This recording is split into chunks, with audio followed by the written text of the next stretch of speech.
मेरा नाम शाजिया है। मैं शेखपुरा ज़िला की रहने वाली हाँ।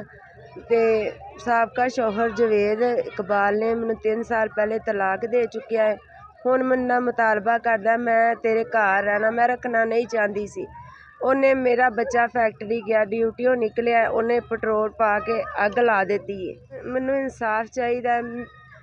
मैं अज तीसरा दिन है मेरा बच्चा उत्थे मौत ते जंग लड़ रहा, पर मैनू कोई इंसाफ नहीं मिला। मुजरम लगे फिरदे ने, मेरी दुनिया उजड़ गई तो मैं फांसी दवाना चाहनी।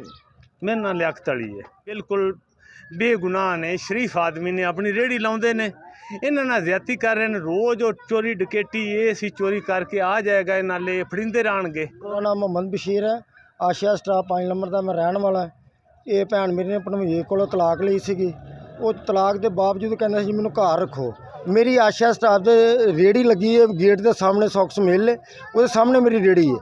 उत्थे इधरों मुंडा मेरे को आया, इधरों ये आ गए ने, आंदे ने तेल की बोतल खोल के उत्ते डोलती सारी, मुड़ के इन्हें थल्ले निकल के लैटर बाल के सुट दिता। पुलिस वालियां को गए असीं, उन्होंने कहा जी बीबी कोई नहीं, खैर सलाह होंदी रहिंदी है, असीं उहनूं फड़ लियावांगे, सानूं तुसीं नाल तुर के बंदे चुकाओ।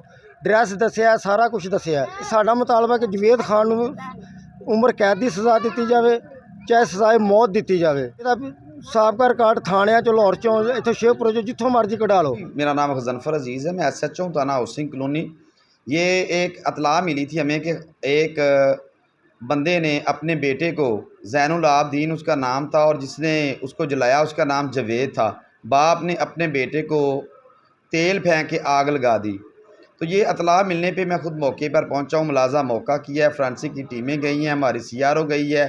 सबसे पहले हमने रेस्क्यू किया, लड़के को हॉस्पिटल भिजवाया है ताकि उसकी जान बच सके। उसके बाद हमने जो मामला थे वो लीगल डॉक्यूमेंटेशन मुकम्मल करने के बाद तलाश व पता जो ये हमने मुलज़म की है, और मुलज़म जो है वो अब हमारी हिरासत में है। हालत जो था जिसने अपनी बीवी को तलाक दे दी थी, वो घर गया है तो लड़ाई हुई है। लड़ाई में वो भी ज़ख्मी हुआ है। वो इसी वजह से उसने फिर ग्रज के लिए उसने अपने बेटे को जलाया। इन्वेस्टिगेशन कंटिन्यूस है। मजरूब का बयान जो है वो भी कलमबंद कर लिया गया है।